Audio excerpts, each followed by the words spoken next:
Kita kembali lagi di Tablik Akbar Ramadan 1431 Hijriah ya. Di segmen sebelumnya ada pertanyaan nih dari Mas Heru tadi kalau saya nggak salah. Ya gimana kalau kita ibadah itu karena ingin dilihat orang. Misalnya atau ada perasaan lain. Misalnya kita sholat tarawih cari kecengan perempuan, cari cewek, cari pasangan, cari cowok gitu misalnya.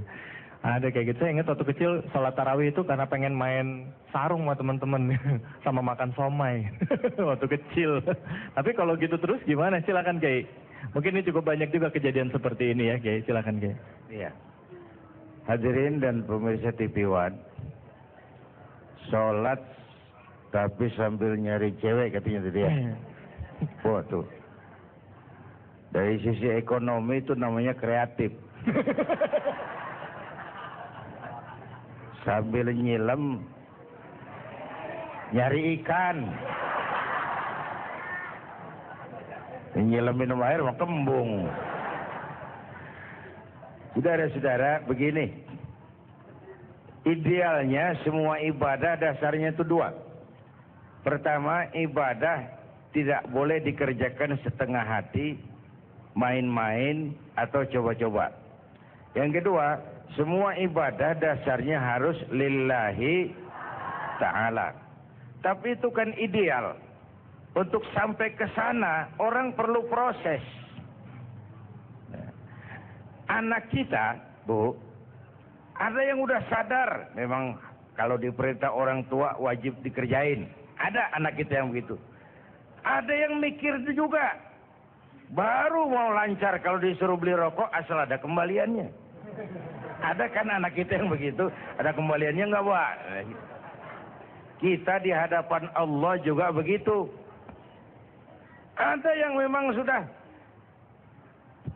takut surga, takut neraka, kepengen surga. Ada, itu bagus. Ada yang udah nggak mikirin itu. Mau surga, mau neraka, soal nanti. Yang penting Allah ridho, yang penting Allah terima cinta kita. Itu tingkatan yang untuk sampai ke sana perlu proses. Karena itu, saudara Heru, nggak apa-apa kalau itu proses awal. Tapi jangan terus-terusan sampai tua begitu. Udah aki-aki, terawih ke masih nyari cewek.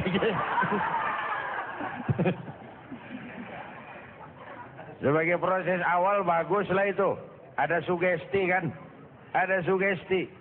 Sama juga dengan kita umumnya, kita ini beribadah karena mengharap surga, takut neraka.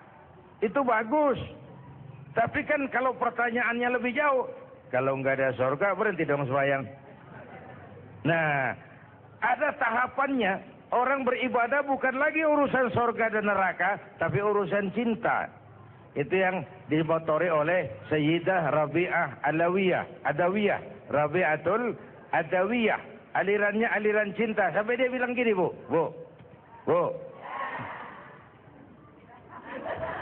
Rabi'atul Adawiyah bilang begini. Tuhan, kalau saya menyembahmu karena mengharapkan surgamu, jauhkan saya dari itu. Kalau saya meninggalkan maksiat karena takut nerakamu, campakkan saya ke neraka itu. Tapi kalau saya ibadah kepadamu karena saya cinta kepadamu, maka terimalah cinta saya. Itu namanya orang beribadah karena cinta. Cinta Allah, mau surga mau neraka itu belakangan. Cinta dulu diterima enggak sama Allah. Sehingga Rabi'ah dalam sebaik syairnya bersenandung begini. Rabi'atul Adawiyah ini perempuan. Menjanda sampai meninggal karena mempertahankan ibadahnya kepada Allah. Katanya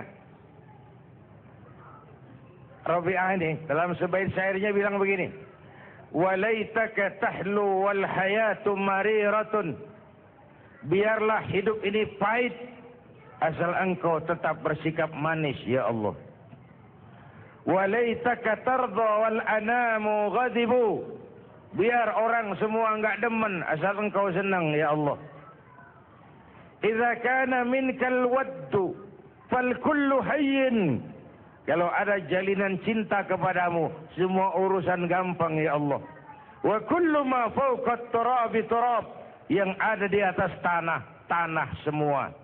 Oh, kalau udah sampai ke ini, yang ada di atas tanah, tanah semua. Nih, tanah nih. Tanah lempung. Yang ada di atas tanah, tanah semua. Kekagumannya sudah pulang hanya kepada Allah Subhanahu wa Ta'ala. Jadi itu jawaban atas pertanyaan Saudara Heru tadi. Baik. Nggak apa-apa kalau itu sebuah proses awal. Cuma atasi terus sampai muncul sikap lillahi ta'ala. Iya. Oke.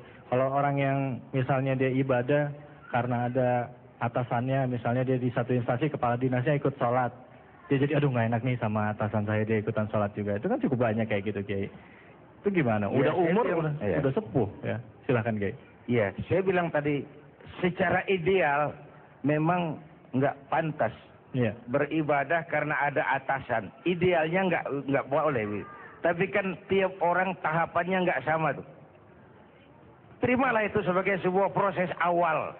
Ya. Begini, yang gampang dah Bu. Anak kita begitu lahir, apa makanannya? Air susu ibu. Susu ibu. ASI, ya.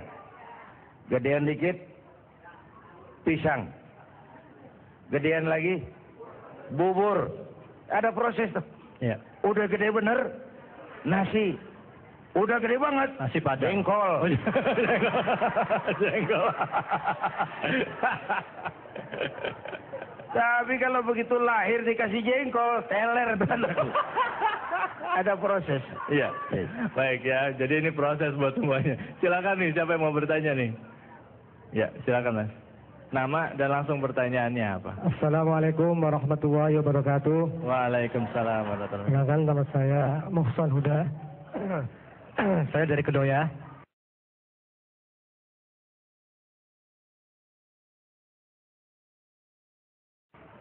Pak Yai, yang mau saya tanyakan ialah apa tauladan yang dicontohkan Rasulullah kepada kita untuk menjaga kekafahan keislaman kita agar terhindar dari pengaruh-pengaruh yang destruktif yang akhir-akhir ini melanda umat Islam. Ya. Demikian, terima kasih. Wassalamualaikum warahmatullahi wabarakatuh. Waalaikumsalam. Pak, namanya siapa? Mas tadi? Muhsan Huda. Muhsan. Oke, silakan. Muhsan. Ya. Pertama, menangkal pengaruh-pengaruh negatif itu, pertama jadilah ikan hidup tadi. Iman harus hidup di sini. Kalau ikan sudah hidup, lepas dia di air laut yang asin, berendam di sana, nggak akan ikut jadi asin. Dengan iman yang hidup, kemanapun kita pergi, kita akan bilang, buka tempat pelacur di samping rumah saya. Buka tempat judi di belakang rumah saya. Buka tempat minuman keras di depan rumah saya. Pantang saya ikut karenanya. Ini kalau imannya hidup. Kalau iman mati, bukan pantang, nyari. Gimana tempat mabuk ya? Nyari. Tapi kalau ada iman, kita nggak akan mudah terpengaruh oleh lingkungan. Nah, baginda Rasul memberikan contoh itu. Lahir di tengah masyarakat berhala, nggak ikut cuma berhala. Lahir di tengah masyarakat jahiliyah, nggak ikut jadi jahiliyah.